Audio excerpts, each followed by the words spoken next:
Welcome back to my channel. आज हम बात करेंगे लैडर ऑन फ्रेम चासी और मोनोकोक चैसी के बारे में। इन दोनों में फ़र्क क्या होता है, किसमें क्या कमी है, कौन कहाँ बेहतर है। तो जो लैडर ऑन फ्रेम चासी है वो बहुत पुराने टाइम से चली आ रही है। जो 19th सेंचुरी थी उसमें मॉडल टी फोर्ड बनाया गया था जिस पे लैडर ऑन फ्रेम चासी पे बनी थी और लैडर ऑन फ्रेम चासी उस टाइम इंट्रोड्यूस करी गई थी। ये बहुत सस्ता काम होता है। एक लैडर बिछा देते हैं, मतलब एक हार्ड फ्रेम नेटवर्क बिछा देंगे और उसके ऊपर बॉडी को रख दिया जाता है। और जो मोनोको चैसी होती है, यूनी बॉडी फ्रेम भी कहते हैं, उसमें क्या होता है कि एक ही पूरी फ्रेम होती है जिसको ऐसे बनाया जाता है कि वो पूरा लोड ले सके और ये पूरा ही रिजिड स्ट्रक्चर होता है। पर लैडर और फ्रेम में जो दो लैडर्स होती है जो बॉडी के नीचे बिछाई होती है वही बहुत रिजिड होती है। और उसमें क्या होता है, लैडर ऑन फ्रेम जो होता है ना वो हैवी स्ट्रक्चर होता है बहुत। जो मोनोको वाली चैसी होंगी वो हल्की गाड़ियाँ होंगी लाइक हैचबैक सेडान्स, और कई जो एसयूवीज होंगी वो लैडर ऑन फ्रेम पे बनाई जाती हैं। उनका वेट बहुत ही ज़्यादा हैवी होता है उसी करके लैडर की वजह से।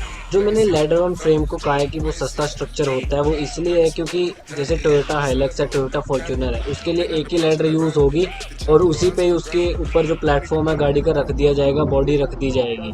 पर इंडिया में क्या है, इंडिया में फोर्ड का एक ही आएगा, एंडेवर आएगा। पर वर्ल्ड में क्या आता है, रेंजर आता है, एवरेस्ट आता है, तो उनका स्ट्रक्चर सेम हो जाता है जिससे कॉस्ट कम हो जाती है। पर इंडिया में ऐसा नहीं होता। ये जो लेडर ऑन फ्रेम है वो महंगी गाड़ियाँ मानी जाती हैं और मोनोको सस्ती मानी जाती है क्योंकि यहाँ पर ज़्यादा गाड़ियों की मार्केट नहीं है जो लेडर ऑन फ्रेम पे बनी हो। तो आइए अब इनकी ब्रीफ इंट्रोडक्शन शुरू करते हैं।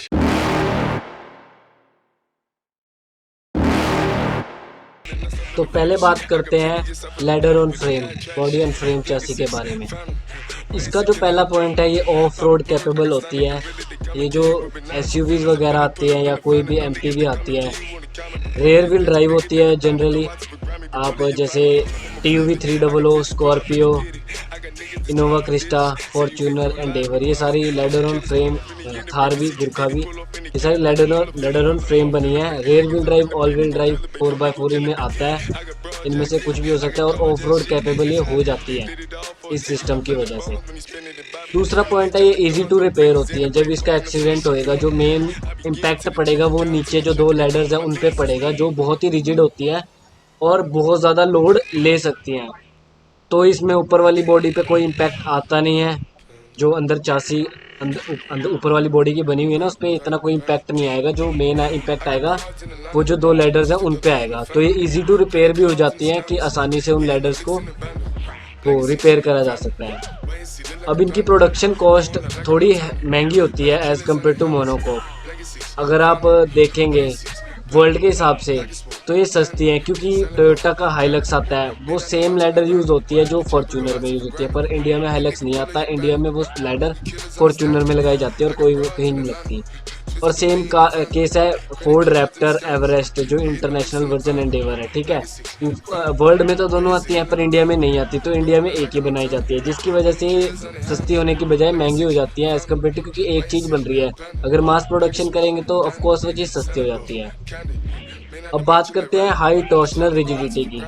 जो लैडर ऑन फ्रेम होता है उसकी जो टॉर्शनल और बेंडिंग रेजिस्टेंस होता है, जो जैसे ट्विस्ट होने की जो चीज़ होती है, वो चासी इतनी हार्ड होती है कि वो चांसेस बहुत कम हो जाते हैं एज़ कम्पेयर टू मोनोकोक चासी की वजह से।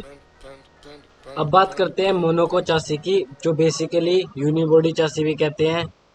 यूनिबॉडी फ्रेम होती है जो बेसिकली सिडैन्स और हैचबैक्स में यूज़ होती है और कई एसयूवीज भी हैं आज के टाइम में जिनमें यूज़ करी गई है। पहला जो प्लस पॉइंट है, लाइट होती है, हल्की गाड़ियाँ होती है और फ्यूल एफिशिएंट होती है। यही इनकी मेन एडवांटेज हो जाती है मोनोकोक चासी की लैडर ऑन फ्रेम की तरफ से। इसमें क्या होएगा, आपकी फ्यूल इकोनॉमी, हल्की गाड़ी है तो आपका जो पावर है वो कम लगेगी इंजन को ड्राइव करने में।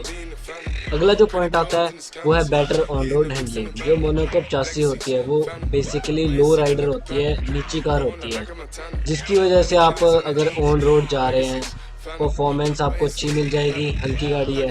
और एरोडायनेमिक होएगी, उसका डिज़ाइन बहुत एजाइल होएगा परफॉर्मेंस की तरफ, और लो सेंटर ऑफ ग्रेविटी होएगी, जिसकी वजह से आप कॉर्नरिंग आसानी से कर पाएंगे।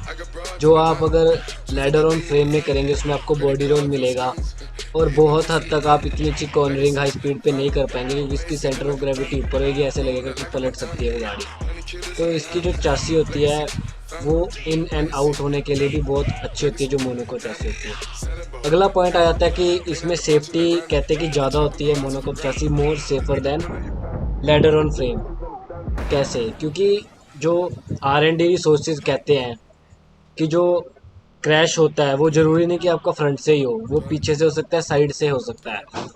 तो ये जो गाड़ी है, क्या कहते हैं, मोनोको चासी है, वो इस तरह बनाई जाती है कि वो हर तरफ से एक पर्टिकुलर अमाउंट तक जो इम्पैक्ट होगा वो एब्जॉर्ब कर सकती है अच्छे तरीके से, as compare to ladder on frame.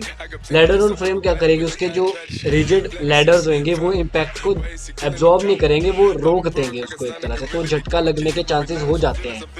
पर ये क्या है, ये चारों तरफ से एब्जॉर्ब करने के चांसेस रखती है मोनोको चासी, जिसकी वजह से कहते हैं कि इसमें सेफ्टी ज़्यादा होती है। तो बात आती है कंक्लूजन की।